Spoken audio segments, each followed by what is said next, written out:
নমস্কার বন্ধুরা, আমি অভিনেতা সুমিত গাঙ্গুলি, বিএসপিজি রাজ্য সম্পাদক। আপনারা সবাই জানেন গত এক বছর ধরে বিএসপিজির বিভিন্ন রকম অনুষ্ঠান কর্মসূচি গোটা উত্তরবঙ্গ জুড়ে হয়ে চলেছে। অনেকগুলো অনুষ্ঠান, অনেকগুলো সভা, অনেকগুলো সম্মেলন আমরা গোটা উত্তরবঙ্গে করেছি। আগামী 8ই জুলাই ময়নাগুড়িতে একটি সভা, নতুন মেম্বারশিপ গ্রহণ এবং একটি সঙ্গীতার অনুষ্ঠান হবে।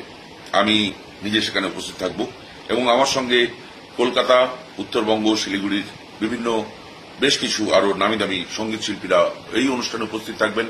আপনাদের সবাইকে আহ্বান জানাই, যারা নতুন মেম্বারশিপ নিতে চান তারা আসুন এবং যারা অনুষ্ঠান দেখবেন অবশ্যই অত্যন্ত সুন্দর একটি মনোজ্ঞ অনুষ্ঠান সেখানে হবে। আমি নিজে কিছুটা পারফরমেন্স করব, সেখানে দেখা হচ্ছে সবার সাথে। আপনাদের সবাইকে সাদর আমন্ত্রণ জানাচ্ছি। দেখা হচ্ছে আগামী 8ই জুলাই ময়নাগুড়ি। নমস্কার।